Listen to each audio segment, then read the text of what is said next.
শয়তান ৫টি কৌশলে মুমিনকে ধোঁকা দেয়। আসসালামু আলাইকুম রহমতুল্লাহ। আপনি কি জানেন আপনার সবচেয়ে বড় শত্রুকে? কি আপনাকে সফল হতে দেয় না? যে আপনার ঈমান কেড়ে নিতে চায়? সে আর কেউ নয়, সে হলো শয়তান।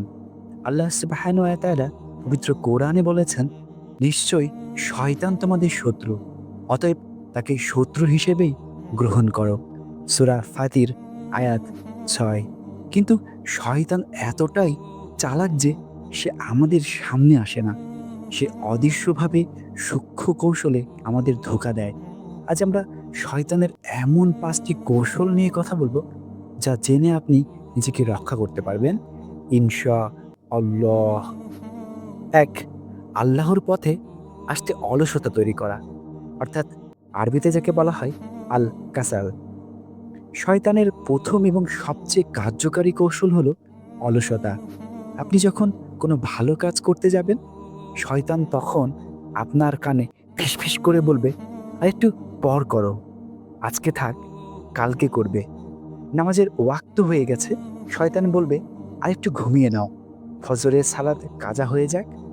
কোরআনে তেলাওয়াত করতে বসবেন, শয়তান বলবে, এখন টিভি দেখো, কোরআন পরে পড়া যাবে।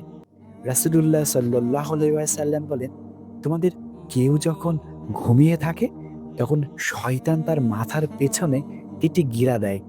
প্রতি গিরায় সে বলে, তোমাদের জন্য অনেক রাত আছে, শুয়ে থাকো। যখন সে উঠে আল্লাহর জিকির করে, তখন একটি গিরা খুলে যায়।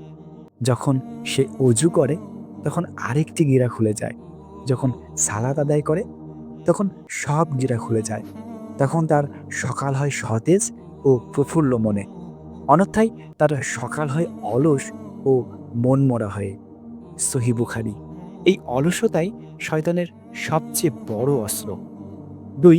গুনাহকে আকর্ষণীয় করে তোলা, যাকে আরবিতে বলে তাজঈনুল মারসিয়া। অর্থাৎ শয়তানের ২য় কৌশল হলো গুনাহকে আকর্ষণীয় করে তোলা। শয়তান আমাদের সামনে গুনাহকে এমনভাবে উপস্থাপন করে যেন সেটা কোনো ক্ষতি নয়, বরং আনন্দ। সে পাপকে সাজিয়ে গুছিয়ে আমাদের সামনে আনে।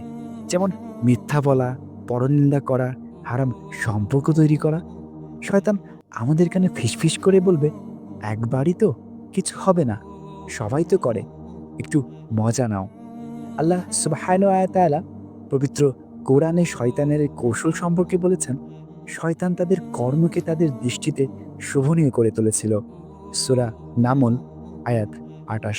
এই সাজানো গোনা দেখতে যত সুন্দর লাগুক না কেন, এর পরিণতি অত্যন্ত ভয়ঙ্কর। ৩. ওয়াসওয়াসা বা ক্রুমন্তনা দেওয়া। শয়তানের ৩য় কৌশল হলো ওয়াসওয়াসা বা ক্রুমন্তনা। শয়তান আমাদের মনে খারাপ চিন্তা ঢুকিয়ে দেয়, ঈমানের ব্যাপারে সন্দেহ তৈরি করে এবং পবিত্রতা নিয়ে প্রশ্ন তোলে। তোমার অজু হয়েছে তো? তোমার সালাত কবুল হবে তো? এ ধরনের প্রশ্ন দিয়ে আমাদের ইবাদতকে নষ্ট করে দেয়। রাসূলুল্লাহ সাল্লাল্লাহু আলাইহি ওয়াসাল্লাম শয়তানের এই ওয়াসওয়াসা সম্পর্কে সতর্ক করে বলেছেন, তোমাদের কারো কাছে শয়তান এসে জিজ্ঞাসা করে, কে এটি সৃষ্টি করেছে? কে এটি সৃষ্টি করেছে? অবশেষে তোমাদের রবকে কে সৃষ্টি করেছে? সহিহ মুসলিম। এই অবস্থায় আমাদের উচিত আউযু বিল্লাহি মিনাশ শাইতানির রাজিম বলা এবং মন থেকে এসব চিন্তা দূর করা। ৪. মুমিনের মধ্যে বিভেদ সৃষ্টি করা। শয়তানের সবচেয়ে ৪র্থ কৌশল হলো মুমিনদের মধ্যে বিভেদ সৃষ্টি করা। শয়তান চায় না যে মুসলিমরা ঐক্যবদ্ধভাবে থাকুক। সে ভাইয়ে ভাইয়ে ঝগড়া লাগায়, স্বামী স্ত্রীর মধ্যে অশান্তি তৈরি করে, বন্ধুদের মধ্যে সম্পর্ক নষ্ট করে দেয়। আল্লাহ সুবহানাহু ওয়া তাআলা পবিত্র কোরআনে বলেছেন, আর শয়তান তাদের মধ্যে শত্রুতা ও ঘৃণা সৃষ্টি করতে চায়। সূরা আল মাইদা আয়াত ৯১। শয়তান ছোট ছোট বিষয়কে বড় করে দেখায়, ভুল বোঝাবুঝি তৈরি করে, ফলে আমরা একে অপরের বিরুদ্ধে চলে যাই। এই অবস্থায় আমাদের উচিত আল্লাহর রজ্জুকে শক্তভাবে ধারণ করা এবং একে অপরকে ক্ষমা করা। ৫. ভবিষ্যতে গুনাহ করার মিথ্যা আশা দেখানো। শয়তানের ৫ম এবং খুবই ধূর্ত কৌশল হলো ভবিষ্যতে গুনাহ করার মিথ্যা আশা দেখানো। সে আমাদের মনে এই ধারণা দেয় যে, এখন গুনাহ করে নাও, পরে তওবা করে নিও, আল্লাহ ক্ষমা করে দিবেন। অথবা এখন টাকাটা হারাম পথে ইনকাম করো, পরে হালাল পথে করে নিবে। আল্লাহ সুবহানাহু ওয়া তাআলা কোরআনে বলেছেন, শয়তান তোমাদেরকে অভাবের ভয় দেখায় এবং অশ্লীল কাজের নির্দেশ দেয়। সূরা আল বাকারা আয়াত ২৬৮। এই মিথ্যা আশা দিয়ে শয়তান আমাদের গুনাহে ডুবিয়ে রাখে এবং তওবা থেকে দূরে রাখে। কারণ কে জানে তওবা করার সুযোগ আমরা পাবো কিনা? প্রিয় ভাই ও বোনেরা, শয়তানের এই ৫টি কৌশল সম্পর্কে জানার পর আমাদের কাজ হলো নিজেকে রক্ষা করা। শয়তানের ধোঁকা থেকে বাঁচতে হলে ১. নিয়মিত ইবাদত করুন।